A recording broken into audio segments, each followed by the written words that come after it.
টানা বৃষ্টি আর উজানের ঢলে ভাসছে সিলেট সুনামগঞ্জ। জলজটে বিপর্যস্ত জনজীবন, সড়কে পানি উঠায় সিলেটের সঙ্গে সুনামগঞ্জের যোগাযোগ বিচ্ছিন্ন। যমুনার বুকে দৃশ্যমান বঙ্গবন্ধু রেল সেতুর পুরো অংশ, শেষের পথে অ্যাপ্রোচ ডবল লাইনের রেলপথ বসানোর কাজ। নদী পাড়ের স্টেশনে থাকবে বিশ্বমানের নানা সুবিধা। একটা রেল লাইন হবে, তার দুইটা মোটামুটি চালু আছে, যেখান দিয়ে বর্তমান ট্রেন চলছে, আর বাকি 4টার কাজও চলছে। এবং 5 লাখ অবৈধ অভিবাসীকে বৈধতা দেবে বাইডেন প্রশাসন। 10 বছরের বেশি সময় ধরে বসবাসরতরা পাবেন সুবিধা।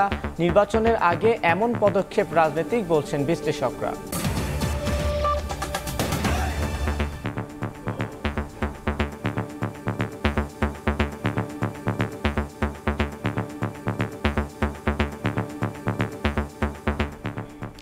ভোরের সময় সঙ্গে আছি আমি তানভীর হাসান। আবারও বন্যায় ডুবতে বসেছে সিলেট ও সুনামগঞ্জ। উজান থেকে নেমে আসা পাহাড়ি ঢল ও টানা বৃষ্টিতে তলিয়ে গেছে সড়ক, ঘরবাড়ি। বানের তোরে বাঁধ ও সড়ক উপচে হু হু করে ঢুকছে পানি। দিশেহারা বাসিন্দারা, ঝুঁকি এড়াতে অনেকেই ছুটছেন আশ্রয় কেন্দ্রে। এদিকে বৃষ্টি অব্যাহত থাকলে পরিস্থিতি ভয়াবহ হওয়ার শঙ্কায় পানি উন্নয়ন বোর্ডের। হিমাদ্রি শেখর ভদ্রকে সঙ্গে নিয়ে বিস্তারিত জানাচ্ছেন ইকরামুল কবির। সড়ক উপচে দ্রুত গতিতে ছুটছে পানি। স্রোত উপেক্ষা করে ঝুঁকি নিয়ে চলছে ছোট ছোট যানবাহন। দেখার হাওর ও সুরমা নদীর পানি উপচে প্লাবিত হয়েছে বিস্তীর্ণ নির্মাঞ্চল। তলিয়ে গেছে ফসলি জমি, বাড়িঘর ও ব্যবসা প্রতিষ্ঠান। পানির হাত থেকে রক্ষা পায়নি সুনামগঞ্জ জেলা শহরের অলিগলি। পানি ঢুকে পড়েছে ব্যবসা প্রতিষ্ঠান ও বসতঘরে। সড়কে যানবাহনের পাশাপাশি চলছে নৌকা। শহরের নতুন পাড়া, তেঘরিয়া ও সুলতানপুর, উকিলপাড়া সহ পৌরসভার 9টি ওয়ার্ডের বেশিরভাগ এলাকা তলিয়ে গেছে। চরম দুর্ভোগে বাসিন্দারা। সারা দেশে যখন ঈদের আনন্দ বইছে, তখন আমরা সুনামগঞ্জবাসী ভালো নেই। বিশেষ করে যে সুরমা নদীর যে এটা একটা রক্ষার একটা বাঁধ যদি তো ওইভাবে শক্ত করে, তাহলে শহরের মধ্যে আর পানিটা এত দ্রুত প্রবেশ করে না। নিচের তলা রুম ভাড়া লইছি না, পানি আফরে বাড়ি যায় 1 ঘন্টায় 2-3 হাত পরে। বন্যার পানি ডলামার পরে আমরা দোকানে অনেক মাল ক্ষতি হয়েছে। এদিকে আবহাওয়া অফিসের 3 দিনের ভারী বর্ষণের পূর্বাভাসে আতঙ্ক বেড়েছে পানিবন্দী মানুষের মাঝে। আগামী 24 থেকে 48 ঘন্টার মধ্যে একটা মাঝারি বৃষ্টিপাত হতে পারে এবং 48 থেকে 72 ঘন্টা যেটা পরবর্তী তৃতীয় দিনে সেখানে ভারী থেকে অতি ভারী বৃষ্টিপাত হওয়ার সম্ভাবনা আছে। তো সেই ক্ষেত্রে একটু অ্যালার্মিং সিচুয়েশনে থাকতে পারে। বাইসাদেবনা ক্রস করবে, কারণ যে পানির স্রোত বা পানির বেগ, যোগাযোগ ব্যবস্থা বিচ্ছিন্ন হয়ে যাচ্ছে। অলরেডি আমাদের গ্যাসও পানির নিচে চলে গেছে। যাতায়াতের জন্য যেখানে যানবাহন চলাচলের কথা, সেখানে এখন চলছে নৌকা। এই চিত্র সিলেট নগরীর 15 নম্বর ওয়ার্ডের সুবহানীঘাট আবাসিক এলাকার। প্লাবিত হওয়ায় সিলেট অঞ্চলের অভিজাত এলাকা হিসেবে পরিচিত শাহজালাল উপশহরের বাসাবাড়ি ও ব্যবসা প্রতিষ্ঠানের নিচতলা এখন জনমানব শূন্য। সুরমার পানি ছাড় দেয়নি পরিষেবা প্রতিষ্ঠান, ফায়ার ব্রিগেড ও সিভিল ডিফেন্সের সিলেট স্টেশনকেও। ঈদের আগের দিন থেকে পানি অগ্রগতি, এখন মালামালি খুব যা কিছু ছিল আমরা আপাতত সেভ করেছি। বেহাল দশা নগরীর রাস্তাঘাট, ব্যবসা প্রতিষ্ঠানে। এই অবস্থায় সুরমা খননের তাগিদ দিলেন নগরবাসী। সংশ্লিষ্ট মহল এদিকে নদী খননের দিকে যাতে বিশেষভাবে ইম্পর্টেন্স দেন। দোকানপাট পানির তলে বর্তমানে আমাদের ব্যবসা বাণিজ্য নিয়ে খুব দুশ্চিন্তার মাঝে আছে। বন্যা পরিস্থিতিতে সুনামগঞ্জেই শতাধিক আশ্রয় কেন্দ্র খুলে দেওয়া হয়েছে। মঙ্গলবার বিকেল থেকেই গৃহপালিত প্রাণী, প্রয়োজনীয় সরঞ্জাম, কাপড় চোপড় নিয়ে নিরাপদ আশ্রয়ে কেন্দ্রগুলোর দিকে ছুটছেন মানুষ। তবে সেখানে খাবার ও পানি সরবরাহ নিয়ে রয়েছে অভিযোগ। ইকরামুল কবির, সময় সংবাদ। আবহাওয়া অফিস জানিয়েছে আরও 1 সপ্তাহ টানা বৃষ্টিপাত হবে সিলেট অঞ্চলে। এছাড়া মৌসুমি বায়ুর প্রভাবে বুধবার থেকে সারা দেশে ঝরতে পারে ভারী থেকে অতি ভারী বৃষ্টি। আজকে থেকে বাংলাদেশের উপর মৌসুমি বায়ু সক্রিয় অবস্থায় রয়েছে। টানা 1 সপ্তাহ ধরে সিলেট, ময়মনসিংহ এবং রংপুরে বৃষ্টি থাকবে। পাশাপাশি উজানে মেঘালয়, আসাম, ত্রিপুরা, নাগাল্যান্ড, অরুণাচল এইসব বা 7 সিস্টারে ভারী থেকে অতি ভারী বৃষ্টিপাতের সম্ভাবনা আছে। লিস্ট টানা 5 থেকে 7 দিন। ব্রহ্মপুত্র এবং সুরমা, কুশিয়ারা বেসিনে থেমে থেমে বৃষ্টি হচ্ছে এবং কালকে থেকে সারা দেশেই বৃষ্টিপাতের তীব্রতা বৃদ্ধি পেতে থাকবে। 9টি কমিটি বিলুপ্তি, দলের গুরুত্বপূর্ণ পদে পদোন্নতি, রাতারাতি ব্যাপক রদবদল বিএনপিতে, জল্পনা কল্পনা বাসা বেঁধেছে দলের ভেতরে। কমিটি পুনর্বিন্যাসকে দলের নেতারা চলমান প্রক্রিয়া হিসেবে দেখলেও অনেকে বলছেন সরকার পতনের আন্দোলনে ব্যর্থতার পেছনে নেতাকর্মীদের নিষ্ক্রিয়তাই মূল কারণ। তবে এই রদবদল যোগ্যদের মূল্যায়নের পাশাপাশি আগামী আন্দোলনে কর্মসূচিতে গতি আনবে বলে মত বিএনপি নেতাদের। আহমেদ সালেহিনের প্রতিবেদন। 28 অক্টোবরের পর ছন্দ হারানো বিএনপি গত 13 জুন বৃহস্পতিবার এক রাতে গুরুত্বপূর্ণ 4টি মহানগর সহ 9টি কমিটি ভেঙে দেয়। পরিবর্তন আনা হয় ছাত্র ও যুব সংগঠনের মধ্যেও। যুবদলের কেন্দ্রীয় কমিটি বিলুপ্তির সঙ্গে সঙ্গে ঘোষণা করা হয় ছাত্রদলের 260 সদস্য বিশিষ্ট কেন্দ্রীয় কমিটি। ভাইস চেয়ারম্যান, চেয়ারপারসনের উপদেষ্টা, যুগ্ম মহাসচিব ও নির্বাহী কমিটি সহ মিডিয়া সেল এবং কৃষক দলেও আনা হয় ব্যাপক রদবদল। কমিটিগুলো মেয়াদোত্তীর্ণ হওয়ায় এমন সিদ্ধান্ত বলা হলেও মূলত সঠিক সময়ে ভূমিকা রাখতে না পারা আর নেতাদের নিষ্ক্রিয়তায় ক্ষুব্ধ করেছে হাইকমান্ডকে, এমন দাবিও করছেন বিএনপি নেতারা। আর এ কারণেই গত আন্দোলনে সফলতার ফসল ঘরে তুলতে ব্যর্থ হয় তারা। তবে নেতারা বলছেন ভিন্ন কথা। দীর্ঘদিন তো দলের কাউন্সিল হচ্ছে না, আর অনেকগুলো পোস্টও খালি আছে। আমি একজন পদধারী নেতা, আমি পদটা ধরে রেখেছি, কোনো কার্যকরী ভূমিকা পালন করতে পারছি না। আমার বয়সের টানে হোক, আমি নেগেটিভ অসুস্থতার কারণে, সে কারণে দলের ভারপ্রাপ্ত চেয়ারম্যান সহকর্মীদের সাথে, সিনিয়রদের সাথে আলোচনা করে এই প্রক্রিয়াটা গ্রহণ করেছে। একটা পলিটিক্যাল পার্টি তো হাওয়াই চলে না, কর্মসূচিগুলো যারা ভালোভাবে পালন করেছেন তাদেরকে তো মূল্যায়ন দল করতে হবে, তাই না? আর যারা কিছুটা হয়তো বা ভূমিকা সেভাবে রাখতে পারেননি, দলকে তো সেই বিষয়গুলো দেখতে হবে, তাই না? ঈদের মাত্র দুদিন আগে এমন রদবদলে দলের ভেতরে অস্থিরতা বিরাজ করলেও বিএনপির শীর্ষ নেতারা মনে করেন পরবর্তী আন্দোলনে দলীয় কর্মীদের উজ্জীবিত করবে নতুন নেতৃত্ব। আহমেদ সালেহিন, সময় সংবাদ, ঢাকা। যত বড় শক্তিশালী হোক, দুর্নীতি করলে সরকার জিরো টলারেন্স দেখাবে বলে হুঁশিয়ারি দিয়েছেন আওয়ামী লীগের সাধারণ সম্পাদক ওবায়দুল কাদের। তবে সাবেক ডিএমপি কমিশনার আসাদুজ্জামান মিয়ার বিরুদ্ধে দুর্নীতির অভিযোগ প্রমাণিত না হওয়ায় সরকার অন্ধকারে ঢিল ছুড়বে না বলে মন্তব্য করেছেন তিনি। এ অবস্থায় দুর্নীতির বিরুদ্ধে প্রধানমন্ত্রীর জিরো টলারেন্স নীতির কথা উল্লেখ করে আওয়ামী লীগের সাধারণ সম্পাদক ওবায়দুল কাদের বলেছেন, যে যত শক্তিশালী হোক, দুর্নীতি করলে তদন্ত শেষে বিচার হবে। মঙ্গলবার সকালে আওয়ামী লীগ সভাপতির রাজনৈতিক কার্যালয়ে ধানমন্ডিতে আয়োজিত এক ব্রিফিংয়ে তিনি বলেন, সাবেক কমিশনারের বিরুদ্ধে দুর্নীতির অভিযোগ চিহ্নিত না হওয়ায় সরকার এখনই কোনো পদক্ষেপ নেবে না। যত প্রভাবশালী তার বিরুদ্ধে দুর্নীতির তদন্ত করা যাবে এবং তদন্ত শেষে বিচারের আওতায় নিয়ে আসতে হবে। আগামী শুক্রবার থেকে প্রধানমন্ত্রীর দুদিনের ভারত সফর প্রসঙ্গ ব্রিফিংয়ে উঠে আসে। ওবায়দুল কাদের জানান, বিভিন্ন ইস্যুতে ভারতের প্রধানমন্ত্রীর সঙ্গে শেখ হাসিনার দ্বিপাক্ষিক আলোচনা হওয়ার কথা রয়েছে।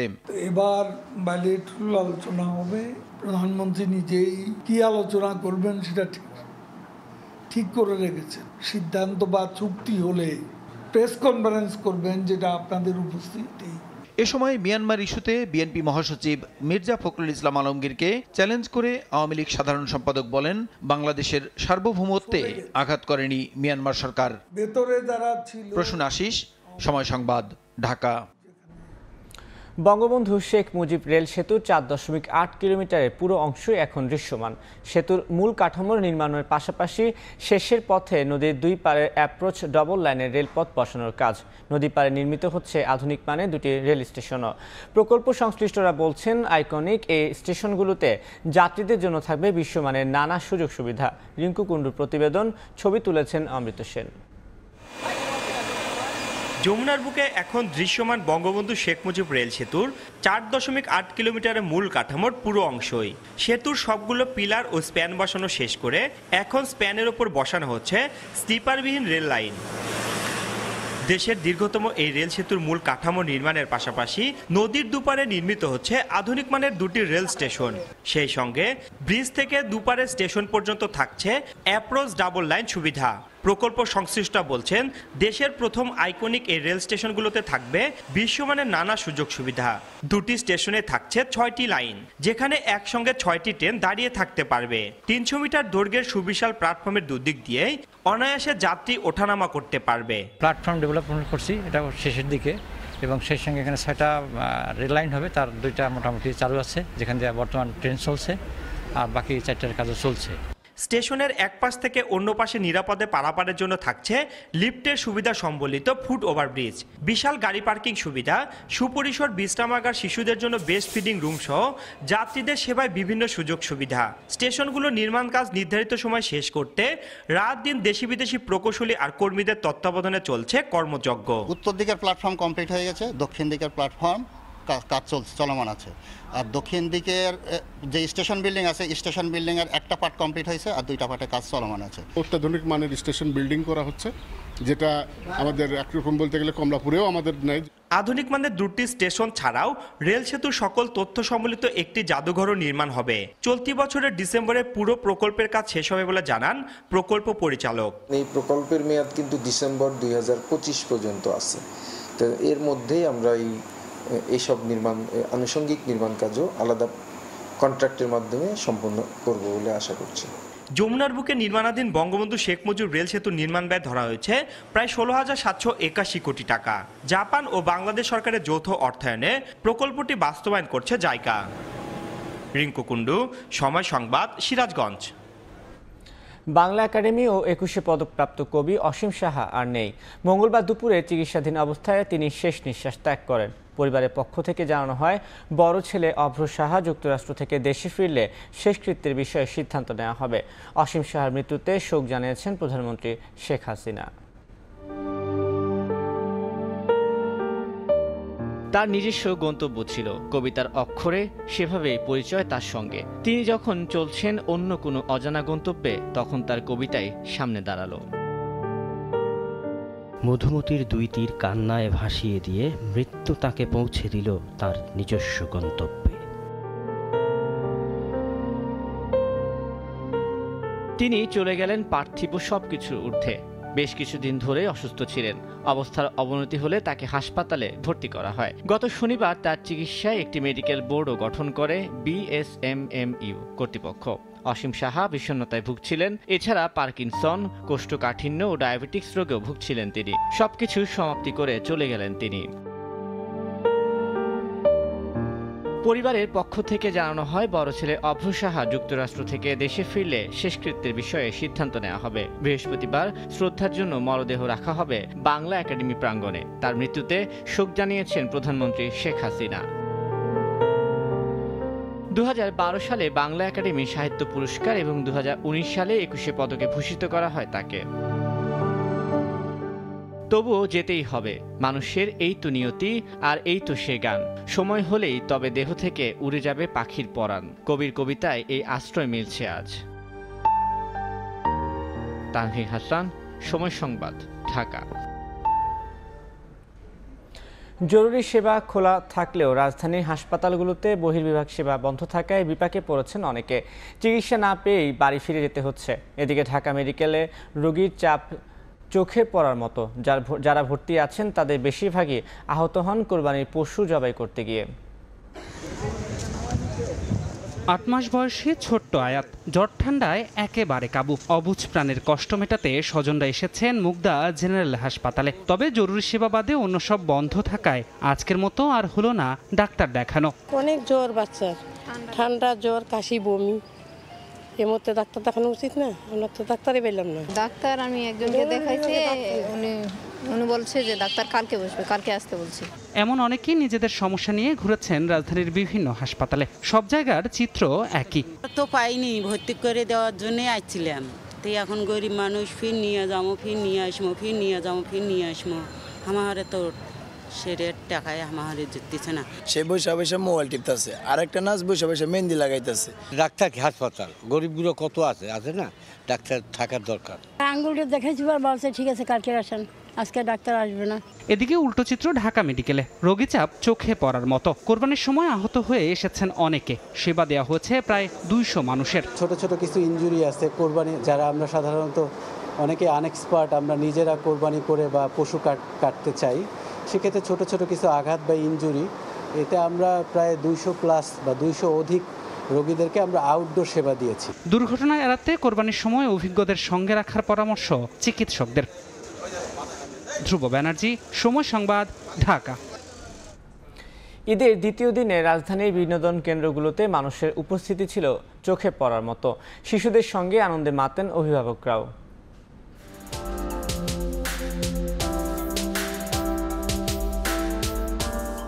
কল্পনার রাজ্য, যেখানে সবকিছুই আনন্দময়। রূপকথার চরিত্রগুলো বাস্তব হয়ে ধরা দেয়। শিশুরা মাতে বাঁধ ভাঙা আনন্দে, তরুণদের উচ্ছ্বাস আর প্রবীণরা তৃপ্তির ঢেকুর তুলেন।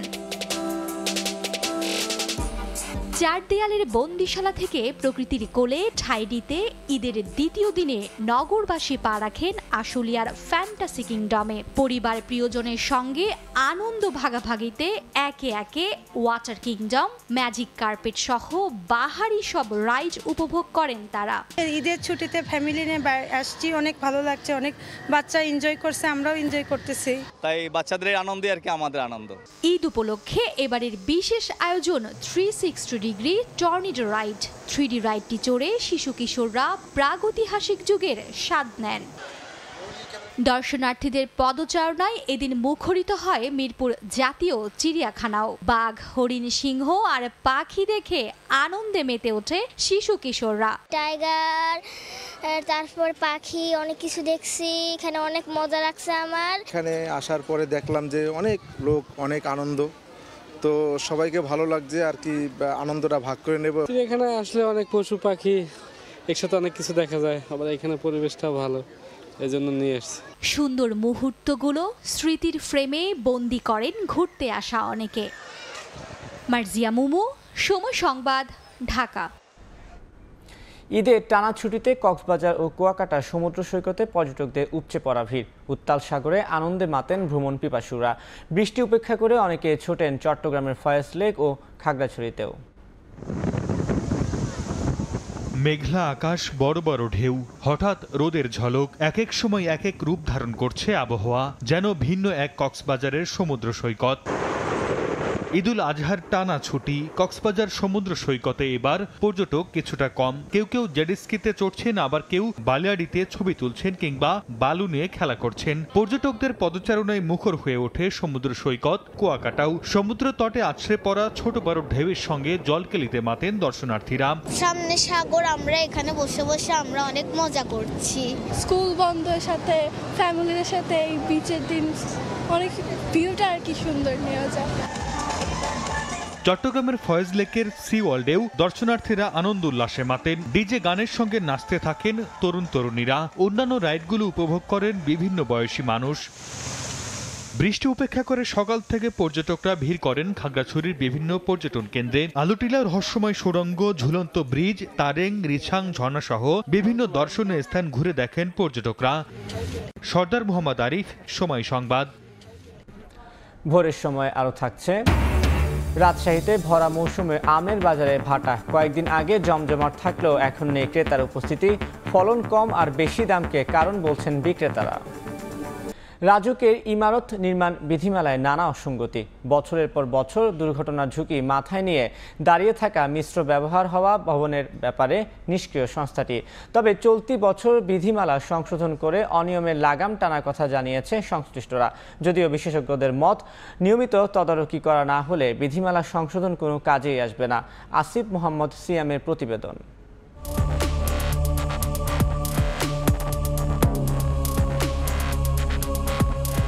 একই ভবনে ক্লিনিক, বিপণী বিতান, আবার রেস্তোরাঁও। রাজুকের ইমারত নির্মাণ বিধিমালার ফাঁকফোকরের সুযোগ নিয়ে রাজধানী জুড়ে দেদারসে দাঁড়িয়ে আছে এমন অসংখ্য ভবন। রাজুকের ইমারত নির্মাণ বিধিমালা 2023-এ ভবনের ব্যবহার ভিত্তিক শ্রেণীবিন্যাস করা হলেও নেই মিশ্র ব্যবহারের ক্ষেত্রে কোনো নিষেধাজ্ঞা। বাণিজ্যিক ও বিপজ্জনক ব্যবহারের ভবনকে পৃথক করা হলেও এতে হোটেল ও রেস্তোরাঁর কথা উল্লেখ নেই। বছরের পর বছর এভাবে চললেও মাথা ঘামায়নি সরকারি সংস্থাটি, যার সুযোগ নিচ্ছেন ব্যবসায়ীরা। ঘটছে বেইলি রোডের গ্রিন কোজি কটেজের মতো বেদনাতুর ট্র্যাজেডি। রেস্টুরেন্টটা কিভাবে চলবে বা পরিচালনা হবে, এটা একটা প্রপার নীতিমালা দরকার। রাজুক অবশ্যই চেষ্টা করলে পারবে, পারবে না যে না কোনো শব্দ নাই, রাজুক পারবে, কিন্তু দেখা যাচ্ছে রাজুকের উপরে দেওয়া অনেকে খবরদারি করে। মিশ্র ব্যবহারের পাশাপাশি মানহীন কাচের ভবন ও অপরিকল্পিত এসির ব্যবহারেও কোনো নির্দেশনা নেই বর্তমান বিধিমালায়। তবে চলতি বছরে তা সংশোধনের কথা জানিয়েছে রাজুক। স্থাপত্য নকশার পাশাপাশি কাঠামো নকশা এবং ফায়ার সেফটির যে নকশা প্লাম্বিং, ইলেকট্রিক্যাল সকল নকশায় অনুমোদন দিবে। যে ভবনগুলি ইতিমধ্যে নির্মিত হয়েছে অথচ কোনো কর্তৃপক্ষ নেই সেই ভবনসমূহ সরজমিনে তদারকি করে কোনো ক্ষেত্রে ভিজুয়াল ইন্সপেকশন করা হবে। ভবন নির্মাণ পরিকল্পনা অনুমোদন পত্রের পাশাপাশি প্রতি 5 বছর পর পর ব্যবহার সনদপত্র নবায়নের প্রতি জোর দিয়ে বিশেষজ্ঞরা বলছেন বাস্তবায়নের ঘাটতি রয়েছে রাজুকের, কারণ বর্তমান বিধিমালা এর উল্লেখ থাকলেও নেই বাস্তবায়নের নীতিমালা। রাজুক যতই নতুন নিয়ম করুক কিছু যায় আসে না যতক্ষণ না পর্যন্ত occupancy certificate RAJUK properly handle করবে। বিল্ডিং তৈরি হয়ে যাওয়ার পর কিন্তু আবার চেক করতে হবে প্রত্যেক তালায় তালায় যে কাঠামোগত নকশা, ফায়ারের যে সমস্ত প্ল্যান ঠিক থাকার কথা এবং ইলেকট্রিক্যাল, এগুলো সবগুলো চেক করে সেটা যা ইমপ্লিমেন্ট হচ্ছে এবং যা ডিজাইনে ছিল এক আছে কিনা রিপোর্টগুলো দেখে কিন্তু রাজুক ফাইনাল অকুপেন্সি সার্টিফিকেট, কিন্তু রাজুক কিন্তু এটা একেবারেই ব্যর্থ। ব্যবহার সনদপত্র ত্বরান্বিত করতে তৃতীয় পক্ষ নিয়োগের কথা জানিয়েছে রাজুক। রাজধানীর 20 লক্ষাধিক নির্মিত ভবন পরীক্ষায় দরকার প্রকৌশলীর তত্ত্বাবধান। তাতে ঠিক কত বছর সময় লাগবে রয়ে যায় প্রশ্নটা।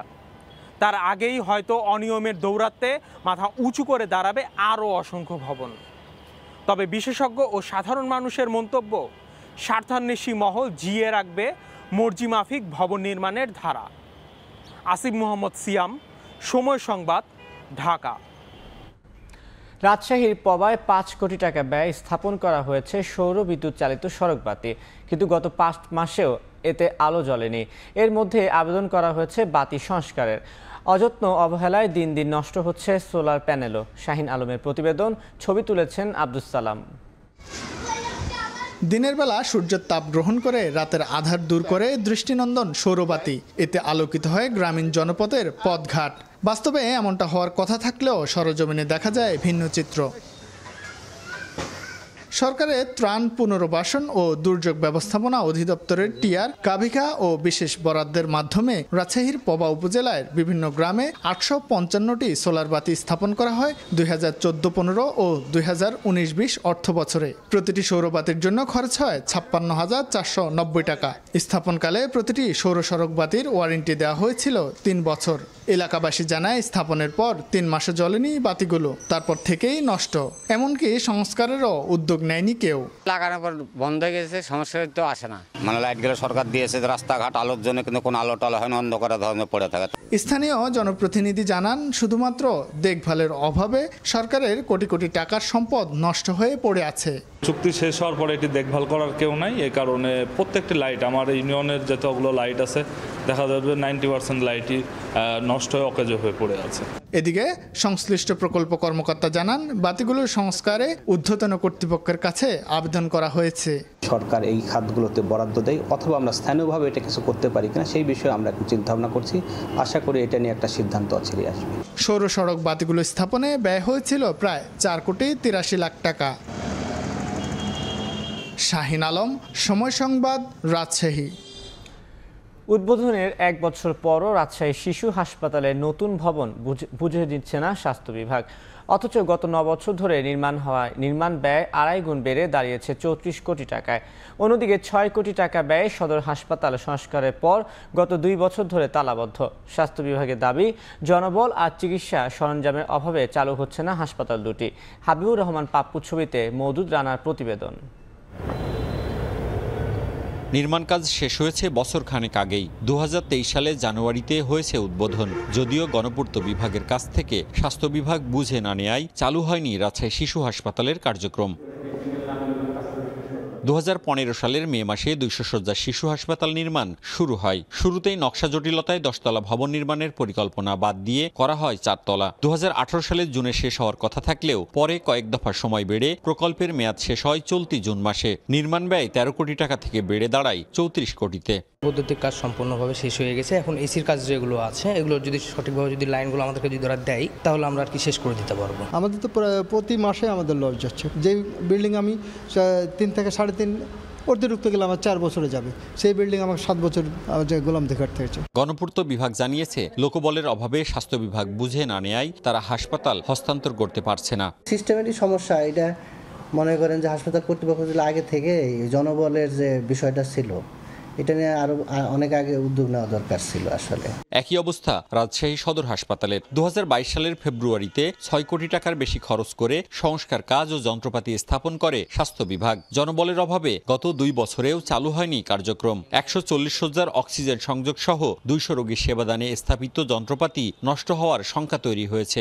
এই দুইটা যদি চালু হয় তাহলে কিন্তু রাজশাহী মেডিকেলের উপরে যে চাপ, রোগীর চাপ, এই চাপটা কিন্তু কমিয়ে আনা সম্ভব। স্বাস্থ্য বিভাগ বলছে জনবল ও অর্থের অনুমোদন সহ আনুষঙ্গিক যন্ত্রপাতির জন্য মন্ত্রণালয়ে প্রয়োজনীয় কাগজপত্র পাঠানো হয়েছে।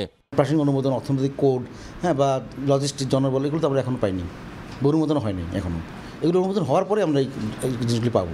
রাজশাহী শিশু হাসপাতালে রয়েছে 14 বেডের জেনারেল অবজারভেশন ইউনিট, একটি মাইনর, 4টি বিশেষায়িত, 10 বেডের প্রি ও পোস্ট অপারেশন থিয়েটার সহ 56 বেডের আইসিইউ। রয়েছে এক্স-রে, সিটি স্ক্যান ও এমআরআই সুবিধা। মওদুদ রানা, সময় সংবাদ, রাজশাহী। চলছে আমের ভরা মৌসুম, তবে ঈদের ছুটিতে রাজশাহীতে আম বেচাকেনায় ভাটা পড়েছে। বিক্রেতারা বলছেন বাজারে ক্রেতার উপস্থিতি নেই বললেই চলে, তাছাড়া ফলন কম হওয়ায় দাম অনেক বেশি। হাবিবুর রহমান পাপ্পু ছবিতে শাহিন আলমের প্রতিবেদন। রাজশাহীর বড় আমের বাজারের মধ্যে অন্যতম বানেশ্বর বাজার। প্রতিদিন জেলার বিভিন্ন উপজেলা থেকে আম নিয়ে বাজারে আসেন বিক্রেতারা। দিনভর হাঁক ডাকে চলে বেচাকেনা। কয়েকদিন আগেও আমের এই বাজার জমজমাট থাকলেও ঈদের ছুটিতে কমেছে ক্রেতা বিক্রেতার উপস্থিতি। নেই চিরচেনা সেই কোলাহল। বিক্রেতারা জানান এবার আমের ফলন কম, উৎপাদন কম হওয়ায় দামও অনেক বেশি। প্রচুর খরার কারণে মুকুল ঝরে যাওয়াতে এবছর দেশে আম নাই। আম কিনে শান্তি নেবে যান, বাজার খুব বেশি। মোটামুটি অন্যান্য বছর 100%-এর ভিতর 70-80% আম আসে, এবার 30-40% আম আসছে, জন্য আমের দাম বেশি। সরকারি নির্দেশনা অনুযায়ী বাজারে ধাপে ধাপে নামছে বিভিন্ন জাতের আম। বর্তমান বাজারে গুটি, হিমসাগর, ল্যাংড়া ও আমরুপালি আম পাওয়া যাচ্ছে। গত বছর জাতভেদে আমের সর্বনিম্ন দাম ছিল প্রতিমন 1500 থেকে 2000 টাকা, আর এবছর দাম বেড়ে দাঁড়িয়েছে 3000 টাকা। আমের পাটে থাকবে, কিন্তু থাকার পরও কিন্তু আমের সংখ্যাটা কম। লোকনা বিক্রি করছি 600-700, এবার লোকনা 1700-1800। বিক্রেতা কম এখন, কারণ বাজারে মালও নাই, ব্যবসায়িকও নাই। কৃষি বিভাগের তথ্যমতে এবছর রাজশাহীর 19,602 হেক্টর আয়তনের বাগানে আমের উৎপাদন লক্ষ্যমাত্রা ধরা হয়েছে 2,60,315 মেট্রিক টন। শাহিন আলম, সময় সংবাদ, রাজশাহী। বগুড়া শহরে কাঁঠালতলায় আধা কিলোমিটার সড়ক দখল করে গড়ে তোলা হয়েছে অস্থায়ী হাট বাজার। এতে যানবাহন চলাচল ব্যাহত হওয়ার পাশাপাশি তৈরি হচ্ছে যানজট। অভিযোগ উঠেছে স্থানীয় প্রভাবশালীদের ম্যানেজ করে চলছে বাজার, তবে শিগগিরই উচ্ছেদের আশ্বাস স্থানীয় প্রশাসনের। আব্দুল আওয়ালের তথ্য ও শাহাদুল ইসলামের ছবি নিয়ে প্রতিবেদন। সড়কে বসানো হয়েছে অস্থায়ী ব্যবসা প্রতিষ্ঠান, বেচাকেনাও চলছে হরদম, তবে সড়কটিতে বন্ধ যান চলাচল। বগুড়া শহরের কাঁঠালতলা মোড়ের প্রায় 20 ফুট প্রশস্ত সড়ক দখল করে বসানো হয়েছে অস্থায়ী বাজার। 500 মিটার এ সড়কে সকাল থেকে রাত পর্যন্ত চলে বেচাকেনা। অবৈধ এসব দোকানের জন্য ব্যাহত হচ্ছে এ সড়কে যান চলাচল, তবে হকারদের দাবি পুনর্বাসন করলেই সড়ক ছাড়বেন তারা। এটা তো ঠিক না, আমরা তো অবৈধভাবে বসে আছি, তো কোথায় যাব বলেন? পৌরসভার কাছে আমাদের যদি ফলের ডিপার্টমেন্টের একটা জায়গা করে দেয় ব্যবসার মতো, তো আমরা অবশ্যই যাব সেখানে। এদেরকে একটা প্রতিষ্ঠিত করে রাস্তাটা ক্লিয়ার করে দিলে আমাদের যানজট মুক্ত হয়। দোকানপাট করে সামনে গাড়ি থোপার দেয় না, মনে করেন যে গাড়ি যাতেও দেয় না। পৌর কর্তৃপক্ষ ও জেলা প্রশাসন বলছে স্থানীয় প্রভাবশালীদের ম্যানেজ করে চলছে এ বাজার। কয়েক দফা পুনর্বাসনের চেষ্টা ও প্রতিনিয়ত উচ্ছেদ অভিযান চালানোর পরও হকারদের কোনোভাবে নিয়ন্ত্রণ করা যাচ্ছে না। এরপরও শীঘ্রই ব্যবস্থা নেওয়ার আশ্বাস কর্তৃপক্ষের। এইটার সাথে বিভিন্ন ভাবে অনেকেই জড়িত আছে। সবসময় আমরা এটা অভিযান পরিচালনা করে আসছি। যানজটের সবচেয়ে মূল কারণ হলো রাস্তায় বসার ব্যাপারে একেবারে জিরো টলারেন্স আমরা নীতি অবলম্বন করব। বগুড়া শহরের ফতেলি বাজার থেকে রাজা বাজারে যাওয়ার একমাত্র সড়ক কাঁঠালতলা মোড়। আব্দুল আউয়াল, সময় সংবাদ, বগুড়া। আগামী বছর গ্যাস সংযোগ পেতে যাচ্ছেন রংপুর ও নীলফামারীর উদ্যোক্তারা। গ্যাস সঞ্চালন লাইনের কাজ শেষ 40%। এখন ডিস্ট্রিক্ট রেগুলেটিং স্টেশন ও সরবরাহ পাইপলাইনের কাজ বেশ জোরে সোরে করছে PGCL। ব্যবসায়ী নেতারা বলছেন গ্যাস সরবরাহ শুরু হলে রংপুর অঞ্চল হয়ে উঠবে ভারত, নেপাল, ভুটানের সঙ্গে বাণিজ্যের হাব। শাকিল মাহমুদের ক্যামেরায় নাজমুল ইসলাম নিশাতের রিপোর্ট। 8, 12 ও 16 ইঞ্চি ব্যাসের 100 kilometre high pressure distribution pipeline কাজের এখন চলছে ওয়েল্ডিং, র্যাপিং ও লেইং এর কাজ। এই পাইপলাইন দিয়ে 140 PSIG প্রেসারে গ্যাস প্রবাহ হবে। ডিস্ট্রিক্ট রেগুলেটিং স্টেশনের মাধ্যমে বিভিন্ন শিল্প কলকারখানায় গ্যাস সরবরাহ নিশ্চিত করতে বেশ জোরেশোরে কাজ করছে PGCL। প্রাথমিক অবস্থায় ইপিজেড, ভারী শিল্প কলকারখানা এবং ক্ষুদ্র মাঝারি উদ্যোক্তারাও এই সংযোগের আওতায় আসবেন। তবে আপাতত সিএনজি স্টেশন ও আবাসিকে কোনো সংযোগ দেওয়া হবে না। 25 সালের পরে যখন আমাদের ডিআরএস কমপ্লিট হয়ে যাবে, দেন এরপর আমাদের গ্রাহক সংযোগগুলো দেওয়ার জন্য আমাদের হবে, সার্কুলার হবে, সার্কুলারের পরে সংযোগ দেওয়া হবে। উত্তর এপিজেড চিনিকলক কিছু চালকল ছাড়া রংপুর অঞ্চলে তেমন কোনো ভারী শিল্প নেই বললেই চলে, যার অন্যতম কারণ গ্যাস সরবরাহ না থাকা। উদ্যোক্তারা বলছেন, গ্যাস সরবরাহ শুরু হলে দেশি বিদেশি বিনিয়োগ বাড়বে, একই সঙ্গে ভারত, নেপাল ও ভুটানের সঙ্গে বাণিজ্যের বড় হাব হবে রংপুর অঞ্চল। সারা বাংলাদেশে কিন্তু অনেক বিনিয়োগকারী আছেন, বহির্বিশ্ব থেকেও বিনিয়োগ আসার সম্ভাবনা রয়েছে, যেহেতু এখানে সস্তা শ্রম আছে। 2023 সালের 14 নভেম্বর বগুড়া রংপুর সৈয়দপুর গ্যাস সঞ্চালন পাইপলাইন প্রকল্পের ভার্চুয়ালি উদ্বোধন করেন প্রধানমন্ত্রী Sheikh Hasina.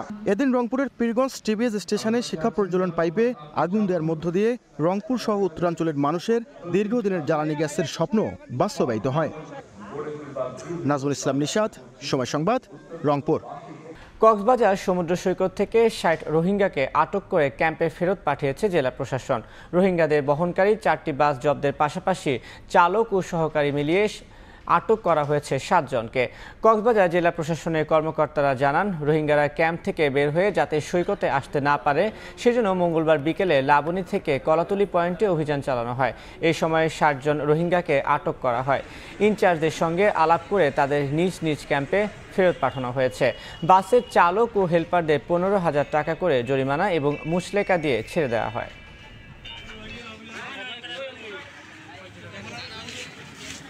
Bogura cantonment public school ও কলেজে পুনর্মিলনী 2024 অনুষ্ঠিত হয়েছে। মঙ্গলবার সকালে শহরের আলফাতুন্নেসা খেলার মাঠ থেকে একটি বর্ণাঢ্য র্যালি বের করা হয়। এতে প্রতিষ্ঠানটির বর্তমান ও প্রাক্তন শিক্ষার্থীরা অংশ নেন। পরে প্রতিষ্ঠান চত্বরে দিনব্যাপী অনুষ্ঠানে উদ্বোধন করেন প্রধান অতিথি জিওসি জেনারেল মোহাম্মদ খালেদ আল মামুন। সন্ধ্যায় সাংস্কৃতিক অনুষ্ঠানের আয়োজন করা হয়।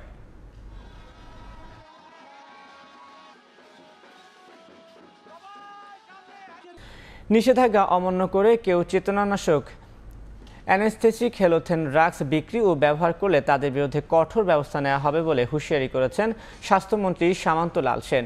মঙ্গলবার দুপুরে নারায়ণগঞ্জে সোনারগাঁয়ে উপজেলা স্বাস্থ্য কমপ্লেক্স নবনির্মিত মুজিব কর্নারের উদ্বোধন শেষে সাংবাদিকদের প্রশ্নের জবাবে মন্ত্রী একথা বলেন।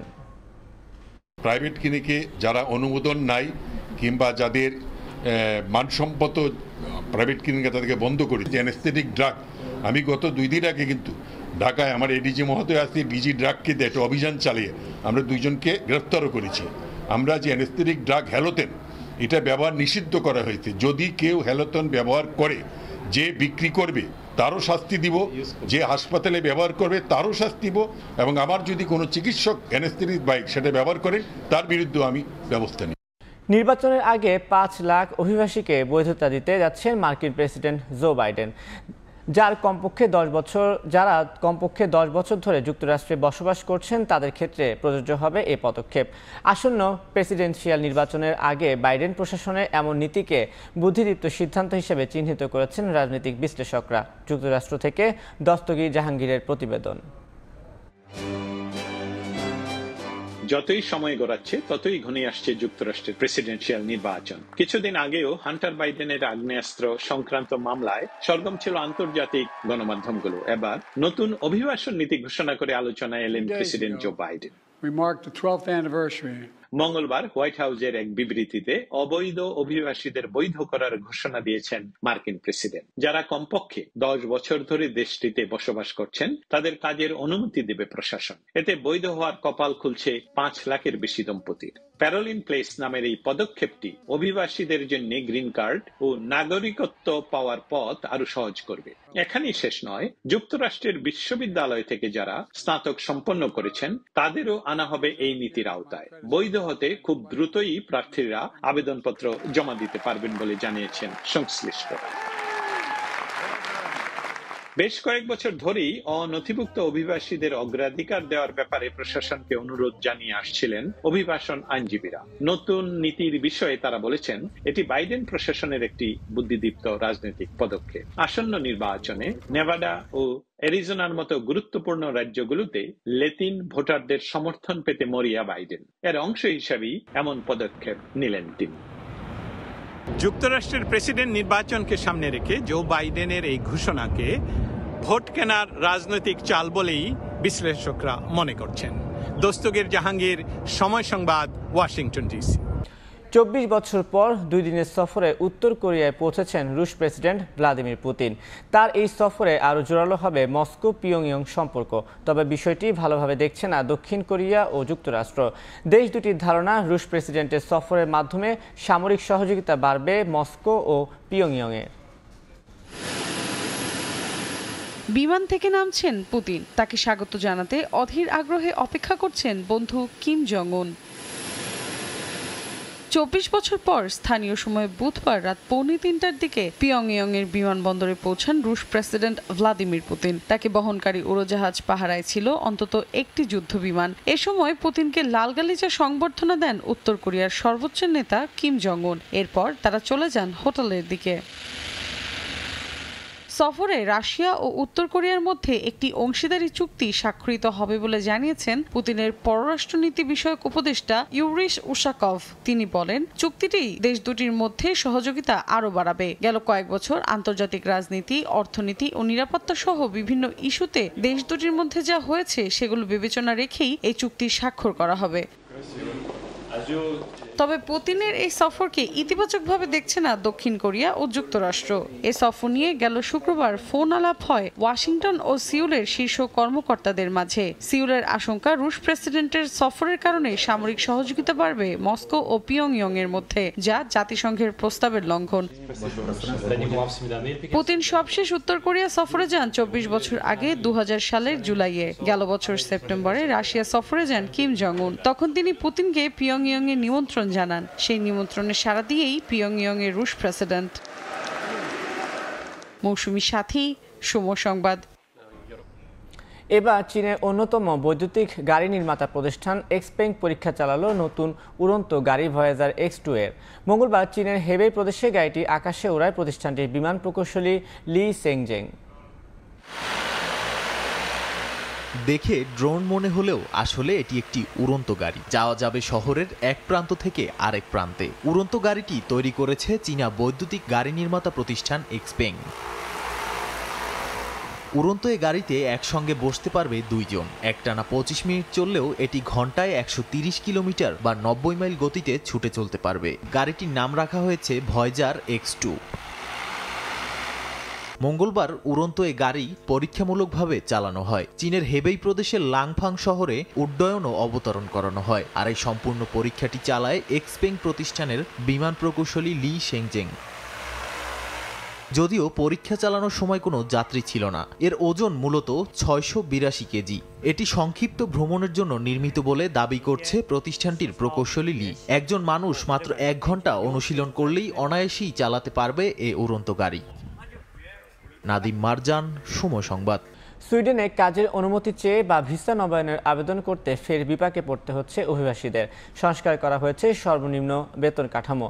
ভিসা নবায়নে এখন থেকে দেশটিতে বসবাসকারীদের সর্বনিম্ন বেতন দেখাতে হবে 28,480 ক্রোনার, যা গত 1.5 বছর আগের তুলনায় দ্বিগুণের বেশি। এতে দুশ্চিন্তায় আছেন প্রবাসী বাংলাদেশিরা। শফিউল আলমের রিপোর্টে বিস্তারিত। কাজের অনুমতি নিয়ে সুইডেনে বসবাসরত বাংলাদেশিদের দুশ্চিন্তা আবারও বাড়ল। দেশটির সরকার অভিবাসীদের জন্য ফের সংস্কার এনেছে সর্বনিম্ন বেতন কাঠামোতে। এতে বাধ্য হয়ে সুইডেন ছাড়ার অপেক্ষায় আছেন অনেক অভিবাসী। গত 1.5 বছরে এ নিয়ে 2 দফায় সংস্কার করা হলো সর্বনিম্ন বেতন কাঠামো। 13,000 থেকে সর্বনিম্ন বেতনের পরিমাণ দ্বিগুণেরও বেশি করা হয় গত বছরের নভেম্বরে। গত 18 জুন থেকে তা আরও 1,120 ক্রোনার বাড়িয়ে করা হয়েছে 28,480 ক্রোনার। ফলে এখন থেকে এই পরিমাণ অর্থ সর্বনিম্ন বেতন দেখিয়ে করতে হবে ভিসা নবায়নের আবেদন। সুইডেনের ওয়ার্ক পারমিট রুলস এটা 6 মাস আগেও অনেক শিথিল ছিল। 13,000 ক্রোনার, কেউ যদি 13,000 ক্রোনার স্যালারি পাইতো তাহলে ওয়ার্ক পারমিটে অ্যাপ্লাই করতে পারতো। 18 জুন থেকে এটা 1,000 ক্রোনার বাড়িয়ে এটা 28,480 করোনা। দ্যাট মিনস বাংলাদেশি টাকায় এটা 2,90,000 করোনা। এই স্যালারিটা পাওয়া সবার জন্য পসিবল না। এই ধারাবাহিকতা যদি অব্যাহত থাকে তাহলে হয়তোবা সামনের বছরগুলিতে বেতন কাঠামো আরো বাড়তে পারে। দেশটিতে গত বছর যেখানে গড় বেতন ছিল 34,200 ক্রোনার, বর্তমানে তা বেড়ে দাঁড়িয়েছে 35,600 সুইডিশ ক্রোনার।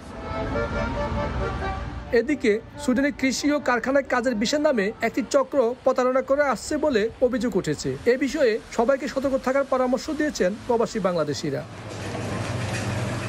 শফিল আলম, সময় সংবাদ, সুইডেন। ইতালিতে ঈদের 3 দিন পার হলেও নিজেদের দেয়া কোরবানির পশুর মাংস হাতে পাননি দেশটিতে বসবাসরত প্রবাসী বাংলাদেশিরা। পোহাতে হচ্ছে চরম বিড়ম্বনা। ইতালি ভেনিস থেকে মাকসুদ রহমানের পাঠানো তথ্য ও ছবিতে ডেস্ক রিপোর্ট। প্রায় 6 কোটি বাসিন্দার দেশ ইতালিতে প্রায় 22 লাখ মুসলমানের বাস। গেল রোববার মধ্যপ্রাচ্যের সঙ্গে মিল রেখে ইতালিতে উদযাপন করা হয় পবিত্র ঈদুল আজহা। ত্যাগের মহিমায় নিজেদের সামর্থ্য অনুযায়ী পশু কোরবানি করেন প্রবাসী বাংলাদেশিরা। বিভিন্ন খামারে পশু কেনার পর সেখানেই ব্যবস্থা করা হয় কোরবানির, কিন্তু রোববার সরকারি ছুটির দিন হওয়ায় তা জবেও করা সম্ভব হয়নি। ঈদের পরদিন সোমবার পশু কোরবানি করা হলেও মাংস হাতে পেতে অপেক্ষা করতে হচ্ছে 2 থেকে 3 দিন পর্যন্ত। এতে পড়তে হচ্ছে চরম বিড়ম্বনায়। এবারের ঈদের মতন এমন সুন্দর আনন্দ আমরা আমার এই 20 বছর প্রবাস জীবনে পাইনি। একটি বিড়ম্বনা হয়েছে, এই দেশে গরুরা জবাইটা রোববার করে না, এই মাংসটা পেতে 2-3 দিন সময় লাগবে। তবে সাপ্তাহিক ছুটির দিন ঈদ হওয়ায় প্রবাসীদের মধ্যে যোগ হয়েছে ভিন্ন মাত্রা। অন্যান্য বছর ঈদের নামাজ আদায়ের পর কাজের জন্য বের হতে হলেও এবার পরিবারের সদস্যদের নিয়ে ঘুরে বেড়ানোর সুযোগ পেয়েছেন প্রবাসীরা। সময় সংবাদ, ইতালি। হঠাৎ করে কার্যক্রম বন্ধের ঘোষণা দিয়েছে যুক্তরাজ্য ভিত্তিক রেমিটেন্স সেবা প্রদানকারী প্রতিষ্ঠান স্মল ওয়ার্ল্ড। এতে প্রতিষ্ঠানটির কয়েক হাজার গ্রাহকের বিপুল পরিমাণ অর্থ ফেরত পাওয়া নিয়ে অনিশ্চয়তা দেখা দিয়েছে। গ্রাহকদের মধ্যে বেশিরভাগই প্রবাসী বাংলাদেশি। লন্ডন থেকে শৈব কবিরের প্রতিবেদন। যুক্তরাজ্য সহ বিশ্বের 19টি দেশে গত 13 বছর ধরে রেমিটেন্স পাঠানোর সেবা দিয়ে আসছিল স্মল ওয়ার্ল্ড নামের একটি প্রতিষ্ঠান। লন্ডনে তাদের সদর দপ্তর। এবারও ঈদুল আজহা উপলক্ষে প্রবাসীরা বাংলাদেশে রেমিটেন্স পাঠায় প্রতিষ্ঠানটির মাধ্যমে, কিন্তু এক যুগেরও বেশি সময় ধরে সেবা দিয়ে আসা প্রতিষ্ঠানটি 11 জুন হঠাৎ করে তাদের কার্যক্রম পুরোপুরি বন্ধ করে দেয়। এমন ঘটনায় হতবাক পুরো কমিউনিটি। মুসলিম অধ্যুষিত যে দেশগুলো আছে তারা বড় অঙ্কের টাকা পাঠায় কোরবানি ঈদে। স্মল ওয়ার্ল্ড এটা জানে, এই অপরচুনিটিটা জন্য তারা ওয়েট করতেছিল। যখন ওরা অনেক টাকা একসাথে পাইছে, in that time they just hold it. Master agent তারা বললো অসুবিধা নাই, আমরা আপনাদেরকে জানাচ্ছি কি হবে, কাস্টমারের কোনো সমস্যা নাই, ওয়ারি হওয়ার কিছু নাই, কাস্টমার টাকা কাস্টমার ফেরত হবে। কিন্তু অদ্যবধি তারা সেরকম কোনো ফাইনাল জানায় নাই আমাদেরকে। অনলাইন মোবাইল অ্যাপস, নিজস্ব শাখা ও এজেন্টদের মাধ্যমে প্রতিষ্ঠানটির মাধ্যমে গ্রাহকরা তাদের অর্থ দেশে পাঠাতে পারতেন। বিশ্বের 3.5 লাখের বেশি জায়গা থেকে সে অর্থ গ্রহণও করা যেত। প্রতিষ্ঠানটি হঠাৎ বন্ধের ঘোষণায় আস্থা সংকটে ভুগছেন প্রবাসী বাংলাদেশিরা। কোরবানি ঈদের ঠিক আগ মুহূর্তে রেমিটেন্স প্রেরণকারী প্রতিষ্ঠান স্মল ওয়ার্ল্ড তাদের সেবা বন্ধ করে দেওয়ায় বিবেকে পড়েছে প্রবাসী বাংলাদেশি সহ হাজার হাজার গ্রাহক। প্রশ্ন এখন একটাই, এইসব গ্রাহক কতদিনে কিংবা কিভাবে এইসব অর্থ ফেরত পাবেন? আমরাও এই প্রশ্ন রেখেছিলাম মাস্টার এজেন্ট কিংবা যারা এজেন্ট নিয়োগ করেছিল তাদের কাছে। অবশ্যই একটা প্যানিকের বিষয়, বাট আপনারা প্যানিক হবেন না, এখনো প্যানিকের হওয়ার এমন কিছু হয় নাই, কিন্তু এটা সত্যি দুঃখজনক যে এটা এমন একটা সময় হলো যে ঈদের সময় কি টাকা যেটা হোল্ড হয়েছে সেটা হচ্ছে মোস্টলি কাস্টমারের পয়সা, কাস্টমারের মানি যেটা বলি আমরা। তো কাস্টমারের মানি এটা সিকিউর, টুডে টুমোরো কাস্টমার টাকা পাবে। গত কয়েক বছরে বেশ কয়েকটি রেমিটেন্স প্রেরণকারী প্রতিষ্ঠান হঠাৎ করে ব্যবসা বন্ধ করে দিলেও গ্রাহকদের অর্থ আর ফেরত পাওয়া যায়নি। আবারও দেশের খবর। অতিবৃষ্টি আর পাহাড়ি ঢলে সুনামগঞ্জে বন্যা পরিস্থিতি অপরিবর্তিত রয়েছে। নদীর পানি কমলেও বাড়ছে হাওরের পানি। আশ্রয় কেন্দ্রগুলোতে আশ্রয় নিয়েছে অসংখ্য মানুষ। বন্যা পরিস্থিতির সবশেষ খবর জানাতে শহরের সাহেববাড়ি ঘাট এলাকায় আছেন সহকর্মী হিমাদ্রি শেখর ভদ্র। সরাসরি যাচ্ছি তার কাছে। আমি আছি সুনামগঞ্জ শহরের সাহেববাড়ি এলাকায়। এই সাহেববাড়ি এলাকাতেই দেখতে পাচ্ছেন কিভাবে পানিতে নিমজ্জিত হয়েছে পুরো এলাকা, এবং এখানে বেশ কিছু দোকানপাট। আসলে আজকে গত রাতে কোনো বৃষ্টিপাত হয়নি। আজ সকাল 6টা থেকে সুনামগঞ্জে আবারও বৃষ্টিপাত বজ্রপাত সব কিছু শুরু হয়েছে এবং কিছুক্ষণ আগে দমকা হাওয়াও বয়ে গেছে। আর এই ধরনের আবহাওয়া প্রায় 2.5 ঘন্টা যাবৎ বিরাজ করছে। আমরা কথা বলেছিলাম এখানকার লোকজনের সাথে, তারা অনেকটা আতঙ্কিত, কারণ এই যে পানি কিছুটা কমছে কিন্তু কমার পরে এখন যে আবার বৃদ্ধির দিকে যাচ্ছে বা বাড়ার দিকে যাচ্ছে সেটা তাদেরকে আতঙ্কিত করে তুলছে। আপনারা দেখতে পাচ্ছেন যে এই যে সাহেববাড়ি এলাকার প্রায় 25টি থেকে 50টির মতো দোকান পানিতে নিমজ্জিত হয়ে আছে এবং রাস্তাটা পানিতে তলিয়ে আছে এবং সুরমা নদীর অনেকটা পরিপূর্ণভাবে পাহাড়ি ঢল প্রবাহিত হচ্ছে। আসলে সুনামগঞ্জের 6টি উপজেলা মোট বন্যা কবলিত, এর মধ্যে ছাতক, দুয়ারা বাজার এবং বিশম্বরপুর, সুনামগঞ্জ সদর, এই সমস্ত উপজেলার যে সমস্ত মানুষ আছে তারা সবচেয়ে বেশি এফেক্টেড, হাইলি এফেক্টেড যাকে বলা যায়। আমরা কথা বলেছিলাম এখানকার মানুষের সাথে, তারা জানিয়েছেন যে এই যে বৃষ্টি দিনে বৃষ্টি রাতে বৃষ্টি হয় না, এই পরিস্থিতিটা তাদেরকে আরও ভয়ানক করে তুলছে। কিছুক্ষণ আগেও এখানে প্রচুর বৃষ্টিপাত হয়েছে এবং বর্ষণ হয়েছে, সেই সাথে দমকা হাওয়া বজ্রপাত হয়েছে। আসলে সব মিলিয়ে প্রকৃতির যে অবস্থা সেটা আসলে মানুষকে আশ্বস্ত করতে পারতেছে না। মানুষ এখনও ভয়ে রয়েছেন এবং আপনারা দেখতে পাচ্ছেন যে এখানে এখনও অনেক বাসাবাড়িতে পানি রয়ে গেছে এবং সেই পানি মারিয়ে চলাচল করছেন। আমরা কথা বলেছিলাম পানি উন্নয়ন বোর্ডের সাথে, তারা জানিয়েছেন যে এখন পর্যন্ত 72 ঘন্টার যে ভারী বৃষ্টির পূর্বাভাস চলছে, এই 72 ঘন্টা পেরোনোর পর আবারও 72 ঘন্টার একটা ভারী বৃষ্টির পূর্বাভাস হচ্ছে, অর্থাৎ আগামী 6 দিন এভাবে ভারী বৃষ্টি হওয়ার সম্ভাবনা রয়েছে। যদি আগামী 6 দিন এভাবে ভারী বৃষ্টিপাত হয় তাহলে সুনামগঞ্জের জন্য কোনোই সুসংবাদ নেই, কারণ এই 6 দিন অর্থাৎ 2 দিনের বৃষ্টিপাতে এই অবস্থা, অর্থাৎ গতকালকের যে উজানের নেমে আসা পাহাড়ি ঢলে এই অবস্থা। আগামী 6 দিন যদি বৃষ্টিপাত অব্যাহত থাকে বা বজ্রপাত অব্যাহত থাকে, সেই ক্ষেত্রে সুনামগঞ্জের বাসীর আর কোনো কিছু করার মতো থাকবে না, কারণ সেই বন্যাটা 22-এর রেকর্ড ছাড়িয়ে যেতে পারে। আমরা কথা বলেছিলাম আবহাওয়া অধিদপ্তরের সাথে, তারা জানিয়েছে যে আজকে সুনামগঞ্জে 400 মিলিমিটারের মতো বৃষ্টিপাত হতে পারে এবং চেরাপুঞ্জিতে বৃষ্টিপাত অলরেডি অব্যাহত আছে এবং ভারতের মেঘালয়ে বৃষ্টিপাত হচ্ছে। এছাড়া এখানে 7টি সীমান্ত নদী রয়েছে, এই সমস্ত সীমান্ত নদী দিয়ে অবাধে পাহাড়ি ঢল নামছে, সেই সমস্ত ঢল এসে লোকালয়ে ভিড়ছে। এখন আর হাওরে পানি ধারণের জায়গা নেই এবং নদীতেও পানি ধারণের জায়গা নেই, সেই পানি এখন লোকালয়ে এসে ঢুকছে এবং লোকালয়ে প্লাবিত করছে। আমরা গতকালকে বেশ কয়েকটি এলাকা ঘুরে দেখেছি, এখানকার যোগাযোগ ব্যবস্থা, সড়ক সম্পূর্ণ তলিয়ে গেছে। আসলেও মানুষ আশ্রয়কেন্দ্রে, অনেক মানুষ আশ্রয়কেন্দ্রে আশ্রয় নিয়েছেন। এখানে প্রায় 516টার মতো সারা জেলায় আশ্রয়কেন্দ্র খোলা হয়েছে এবং সেই 516টা আশ্রয়কেন্দ্রে মানুষ আশ্রয় নিয়েছেন এবং তাদেরকে শুকনো খাবার এবং রান্না করা খাবার বিতরণ করা হচ্ছে প্রশাসনের পক্ষ থেকে। এছাড়া 4টি উপজেলায় 10 লাখ টাকা বরাদ্দ দেওয়া হয়েছে। আমরা কথা বলেছিলাম এখানকার স্থানীয় সংসদ সদস্যের সাথে, তিনি জানিয়েছেন যে এখনও যে পর্যায়ে রয়েছে সেই পর্যায়ে যদি বৃষ্টি না হয় তাহলে পরিস্থিতি কিছুটা উন্নতি হতে পারে, কিন্তু এখানে আসলে বৃষ্টি কমার কোনো লক্ষণ আমরা দেখতেছি না। একটু পরপরই ভারী বৃষ্টি হচ্ছে এবং বর্ষণ হচ্ছে। আপনারা যদি এই যে এখন আবার শুরু হয়েছে, এরকম বৃষ্টিপাত প্রায় 2.5 ঘন্টা 3 ঘন্টা যাবৎ চলতে আসছে এবং এই বৃষ্টি শুধু সুনামগঞ্জে নয়, সুনামগঞ্জের পুরো মেঘালয় পাহাড় জুড়ে এইভাবে বৃষ্টি হচ্ছে। আসলে এই বৃষ্টির পানি কোথায় যাবে বা পাহাড়ি ঢলের পানি কোথায় যাবে, এগুলি লোকালয়ে যাওয়া ছাড়া আর কোনো উপায় নেই, কারণ এখন সুনামগঞ্জের 26টি নদী, 7টি সীমান্ত নদী, 137টি হাওর পুরোটাই ভরে গেছে। মোটামুটি সুনামগঞ্জ একটা ভয়াবহ দুর্যোগের মধ্য দিয়ে যাচ্ছে। আসলে আমরা দুর্যোগ দেখেছি, কিন্তু এই ধরনের দুর্যোগ 22-এর পরে আবার 24-এ নতুন করে শুরু হলো। প্রতি বছরই এখানে বন্যা হয়, এখানে প্রাকৃতিক দুর্যোগ নামে। এই দুর্যোগের শেষ কোথায় মানুষ এখনও জানে না। আসলেও এখানকার মানুষ অনেকটা আতঙ্কিত হয়ে আছেন, কারণ এখন যে অবস্থা চলতেছে, এমনিতেই মানুষের বাড়িঘর পানিতে টইটুম্বুর হয়ে আছে এবং নদী খাল বিল যেগুলি আছে সেগুলিও ভরে আছে। আর পানি আসতে কোথায় যাবে? সুনামগঞ্জ শহরের একতলা বাসাবাড়ি, যেগুলি নিম্নাঞ্চলের একতলা বাসাবাড়ি, অর্থাৎ একতলা দ্বিতল বাসাবাড়ির যে গ্রাউন্ড ফ্লোর, সে সবগুলি প্লাবিত হয়ে গেছে এবং সুনামগঞ্জের গ্রাউন্ড ফ্লোর পুরোটা প্লাবিত হয়ে যাওয়ার ফলে সেই সমস্ত এলাকার মানুষ এবং নিম্নাঞ্চলের মানুষ মূলত আশ্রয়কেন্দ্রে আশ্রয় নিয়েছেন। আমরা কথা বলেছিলাম এখানকার লোকজনের সাথে, তারা জানিয়েছেন যে সুনামগঞ্জের নিচতলার মানুষ, অর্থাৎ বাসাবাড়ির নিচতলা, যাদের বাড়িঘর নিচু এলাকায় অবস্থিত, তারা এখন আর নিচু এলাকার থাকার মতো কোনো পরিবেশ নেই এবং তারা জানিয়েছেন যে এই নিচতলা তারা পানির জন্য বরাদ্দ রেখেছেন, কারণ এইভাবে প্রতি বছর বর্ষা আসে, বন্যা আসে, বৃষ্টি হয় এবং পুরো দিনই প্রাকৃতিক দুর্যোগের মধ্যে দিয়ে যায়। অর্থাৎ সুনামগঞ্জে এপ্রিল থেকে শুরু করে আগস্ট মাস পর্যন্ত, অর্থাৎ শীত আসার আগ পর্যন্ত এইভাবে প্রাকৃতিক দুর্যোগ একের পর হয়ে থাকে। আপনি জানেন যে 26শে মে থেকে সুনামগঞ্জে পাহাড়ি ঢল নেমেছিল। পাহাড়ি ঢল নামার পরে 26শে মে থেকে আজকে 19 জুন পর্যন্ত প্রায় 4 দফায় পাহাড়ি ঢলে বন্যায় আক্রান্ত হয়েছে সুনামগঞ্জ।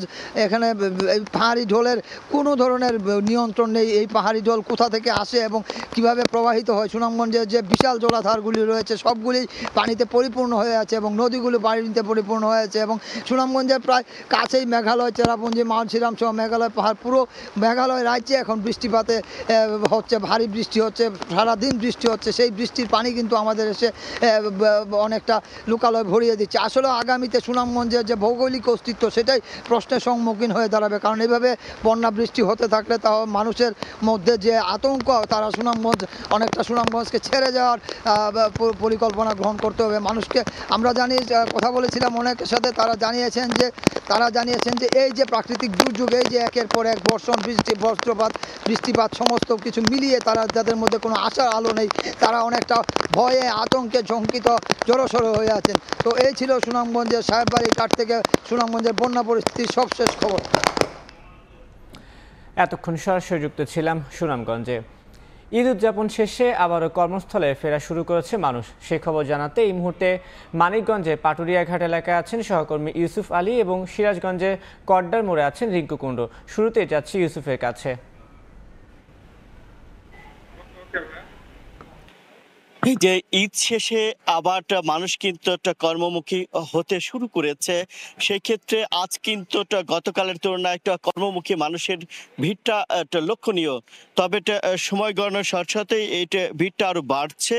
তবুটি কিন্তু ঘাট এলাকাতে এইটা যানজট কিংবা ভোগান্তি আমরা ভোর থেকেই দেখছি যে মহাসড়ক ও ঘাট এলাকাটা একদমটা ফাঁকা রয়েছে। ঘাট এলাকাতে পর্যাপ্ত যানবাহনও রয়েছে।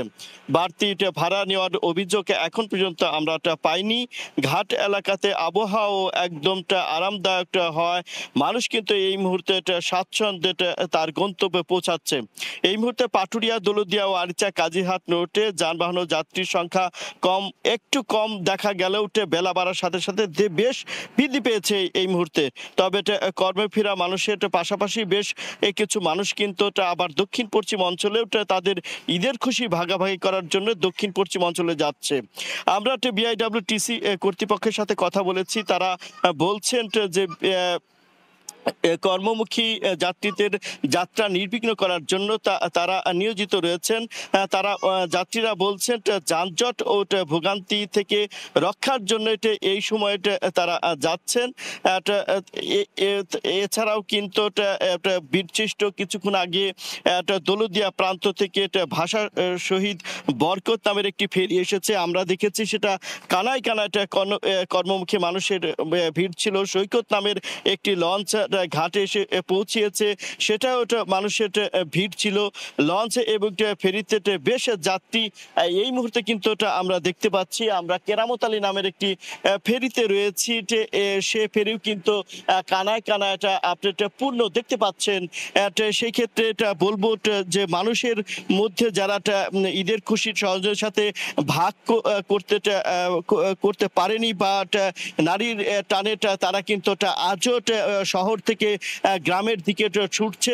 অন্যদিকে কর্মমুখী মানুষ অর্থাৎ দুই এক দিনের ভিতরে চাঞ্চল্যকর সৃষ্টি হবে কর্মস্থল, সেই ক্ষেত্রে বাড়তি ঝুটকি ঝামেলাটা এড়ানোর জন্যই কিন্তু মানুষ এখন এই মুহূর্তে কর্মমুখী হচ্ছে এবং কয়েকদিনের তুলনায় অর্থাৎ গতকালের তুলনায় আজকে আমরা সেই ভিড়টা এবং মানুষের জটলাটা মানুষের কিন্তু সেটা বেশি আমরা দেখতে পাচ্ছি। যদিও আরামদায়ক ভ্রমণটা হচ্ছে ঘাটের যানজট এবং সেই ক্ষেত্রে কোনো ঝামেলা নেই।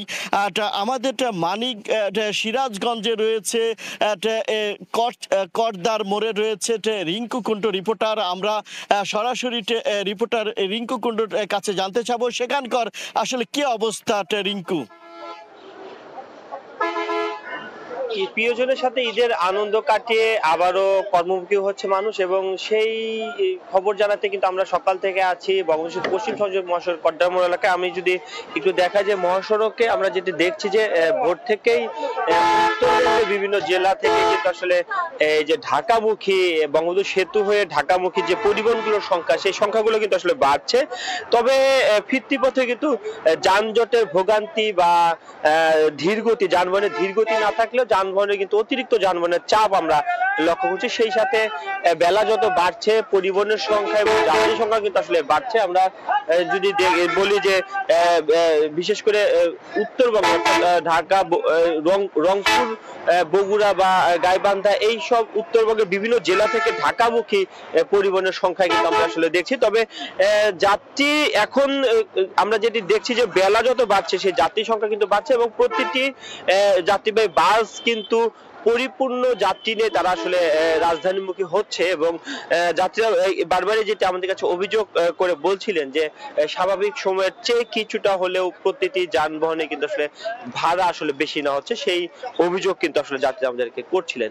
এছাড়া যাত্রীবাহী বাসের পাশাপাশি আমরা দেখেছি যে বিভিন্ন খোলা ট্রাকে বা ব্যক্তিগত গাড়ি অথবা মোটর সাইকেলে করে কিন্তু আসলে অনেকেই রাজধানীমুখী হচ্ছে এবং সেটি কিন্তু আসলে আমরা সকাল থেকে দেখছিলাম। এদিকে ভিত্তিপথে অর্থাৎ ঈদের পরে ভিত্তিপথে মহাসড়কের গুরুত্বপূর্ণ পয়েন্টগুলোতে কিন্তু আসলে প্রায় 8 শতাধিক জেলা পুলিশের পুলিশ সদস্য কিন্তু আসলে মোতায়েন রয়েছে। তো এক কথায় বলা যায় যে প্রিয়জনের সাথে ঈদের আনন্দ কাটিয়ে স্বস্তি নিয়ে আসলে উত্তরবঙ্গ থেকে যে সকল যানবাহন আসে তারা কিন্তু আসলে স্বস্তি নিয়েই যানজটের ভোগান্তি ছাড়া আসলে রাজধানীর দিকে আসলে যাচ্ছে। তো এই ছিল বঙ্গবন্ধু সেতু পশ্চিম সংযোগ মহাসড়ক থেকে আমার কাছে ঈদ পরবর্তী কর্মে ফেরা মানুষের সবশেষ খবর। এতক্ষণ সরাসরি যুক্ত ছিলাম মানিকগঞ্জ ও সিরাজগঞ্জে। টি-20 বিশ্বকাপে সুপার 8-এর 3 ম্যাচে দায়িত্ব পালন করবেন বাংলাদেশি আম্পায়ার শরফুদ্দৌলা ইবনে শহীদ সৈকত। গুরুত্বপূর্ণ দক্ষিণ আফ্রিকা ও ইংল্যান্ড ম্যাচে ফিড আম্পায়ার হিসেবে থাকবেন আইসিসির এলিট প্যানেলের এই আম্পায়ার। এছাড়া বাকি দুটি ম্যাচে তৃতীয় ও চতুর্থ আম্পায়ারের ভূমিকায় দেখা যাবে তাকে। গেল বছর ওয়ানডে বিশ্বকাপে দায়িত্ব পালন করেছেন বাংলাদেশি আম্পায়ার শরফুদ্দৌলা ইবনে শহীদ সৈকত। পারফরম্যান্স সন্তোষজনক হওয়ায় তাকে এলিট প্যানেলে যুক্ত করে ইন্টারন্যাশনাল ক্রিকেট কাউন্সিল। তাতেই প্রথম বাংলাদেশি আম্পায়ার হিসাবে আইসিসির এলিট প্যানেলে যাওয়ার কীর্তি গড়েন তিনি। টি-20 বিশ্বকাপে এবারই প্রথমবারের মতো দায়িত্ব পালন করছেন সৈকত। গ্রুপ পর্বে দুর্দান্তভাবে ম্যাচ পরিচালনা করায় সুপার 8-এও তার উপর ভরসা রাখছে আইসিসি। দক্ষিণ আফ্রিকা ও যুক্তরাষ্ট্রের ম্যাচ দিয়ে শুরু হবে টি-20 বিশ্বকাপের সুপার 8-এর লড়াই। এর আগেই সুপার 8-এর ম্যাচগুলোতে দায়িত্ব পাওয়া অফিসিয়ালদের নাম প্রকাশ করেছে ইন্টারন্যাশনাল ক্রিকেট কাউন্সিল, যেখানে 3 ম্যাচের জন্য দায়িত্ব পেয়েছেন সৈকত।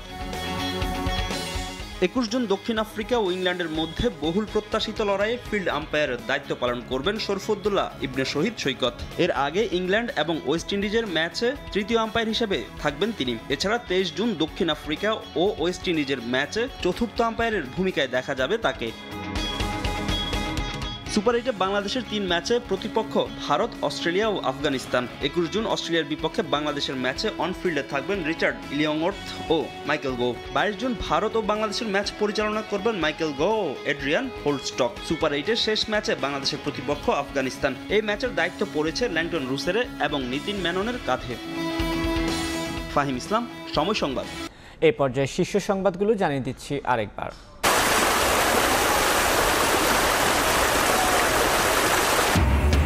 টানা বৃষ্টি আর উজানের ঢলে ভাসছে সিলেট সুনামগঞ্জ। জলজটে বিপর্যস্ত জনজীবন, সড়কে পানি উঠায় সিলেটের সঙ্গে সুনামগঞ্জে যোগাযোগ বিচ্ছিন্ন। যমুনার বুকে দৃশ্যমান বঙ্গবন্ধু রেল সেতুর পুরো অংশ, শেষের পথে অ্যাপ্রোচ ডবল লাইনের রেলপথ বসানোর কাজ।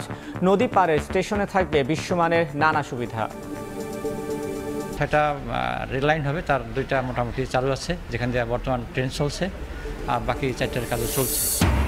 এবং 5 লাখ অবৈধ অভিবাসীকে বৈধতা দিবে বাইডেন প্রশাসন। 10 বছরের বেশি সময় ধরে বসবাসরতরা পাবেন সুবিধা।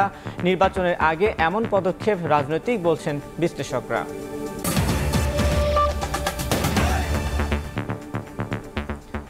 এই ছিল ভোরের সময়, এরপর দেখবেন সকালের সময়। সঙ্গে থাকবেন আইরিন আয়াত। ধন্যবাদ তানভীর আপনাকে। সকালের সময় নিয়ে ফিরছি কিছুক্ষণ পর, সঙ্গে থাকুন সময়ের।